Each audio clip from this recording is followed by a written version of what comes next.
इतका दुःखी का बरं? भगवंत काही बोलले का? आणि हे काय? धनुष्य बाण घेऊन मृगयेसाठी गेला होतास की काय? अंगराज, इकडे तू क्षत्रिय नाहीस बाबा, क्षत्रिय नाहीस. क्षत्रियत्वाचे एक जरी लक्षण भगवान परशुरामाच्या ध्यानी आलं ना तर परिणामाची क्षिती तुला नाहीच म्हणा. तर या परशुरामाच्या तपोभूमीत हृदया करू नको. अरे फार पवित्र परिसर आहे. तू बोलत का नाही? काही विपरीत घडले का? आपली शंका खरी आहे मामनी. मृगयेच्या नादात मी एका पुष्टवराहाचा वेध घेतला. जखमी वराह पळाला. झाडीत मला धडपड ऐकू आली आणि मी शब्दवेधीशी अनुसंधान केले. अगदी राम पिता दशरथासारखे. आणि दशरथासारखाच एका क्षापाच्या धनी झालो. त्या झाडीतून मला गाईचा हंबरडा ऐकू आला. मुनिवारी मी गोहत्या केली. अजाणतेपणी गोहत्या. गोहत्या? नारायण नारायण. एका गरीब ब्राह्मणाची गाय होती ती. दुःखाने वेडापिसा झालेल्या ब्राह्मणाने मला शाप दिला. युद्धाच्या ऐन मोक्याच्या क्षणी माझा रथचक्र धरणीत रुतून बसेल. आणखी ते वर काढत असताना शत्रू माझा वध करील. या शापाचा ओझा शरीर धरून मी शत्रूची कसा लढवू? सांगा मुनिवरी, नकळत घडलेल्या प्रमादाची एवढी भयानक शिक्षा दैवच माझ्यावर वृष्ट झाले.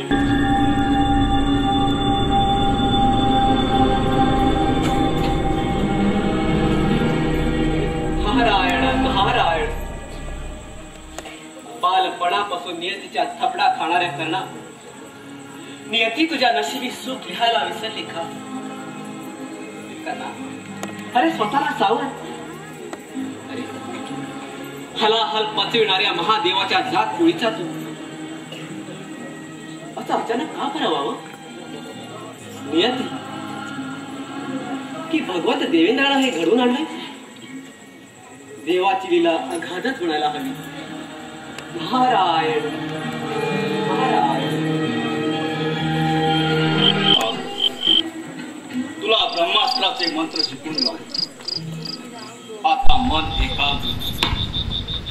मनात ब्रह्मास्त्राचे स्मरण कर आणि मनुष्याला बाण लावून नभांगणी कर.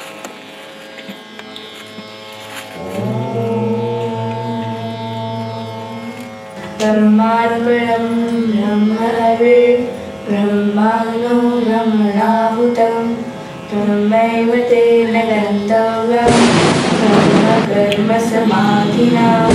ब्रह्मार्पणं ब्रह्महवे ब्रह्माणो ब्रह्मणाहुतं ब्रह्मैव तेन गन्तव्यं ब्रह्मकर्मसमाधिना.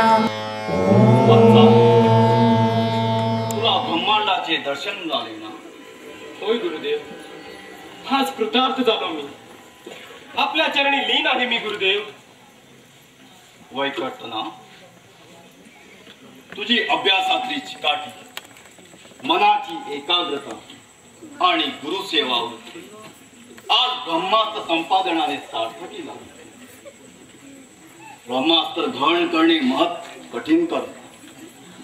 फार थोड्या लोकांना ब्रह्मास्त्र ग्रहण करणे साध्य होते. देवव्रत विष्णू, आचार्य द्रोण आणि आता तो माझा ब्रह्मास्त्रधारी शिष्य झाला. ब्रह्मास्त्र घेणारा आणि देणारा दोघेही फार ताकदवर आणि सामर्थ्यशाली होते. वैकटना, मला आता थकवा जाणू लागला. फार सेवा केलीस तू माझी. तुझा विद्यार्जन काळ संपलेला आहे. हवे तितके दिवस इथं राहून तू कधी तुझ्या आप्तजनाकडे जाऊ शकतेस. वैकटना, ग्लानी येते मला. फार थकलो रे मी. होय गुरुदेव, आपण आराम करावा. फार त्रास होत होते आपल्याला. आणि ते प्रदान करून सागर तीरावरून परत येत असताना फार कष्ट होत होते आपल्याला. झोप हवी आहे आपल्याला. वाईट करताना ग्लानी येते म्हण फार तपलो रे.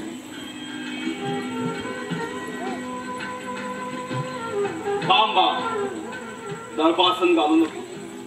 धरतीवरच पळतोय मी. योद्धा आहे मी, योद्धा. गुरुदेव, योद्ध्याला ही धरती माताच आपल्या कुशीत घेत असते. वाईट करताना ग्लानी येते मला. गुरुदेव, पळतोय जरा. एक सेवा करून द्यावी. माझ्या या मांडणीची उशी करावी. गुरुदेव, नको वत्सा, माझी झोप फार सावध आहे. जरा उशी हल्ली की लगेच जाग येते मला. आणि आता तर काय, तू तुझ्या घरी जाणार. गुरुदेव, मी आपल्या घरी जाणार म्हणूनच तर मला सेवा करून द्यावी.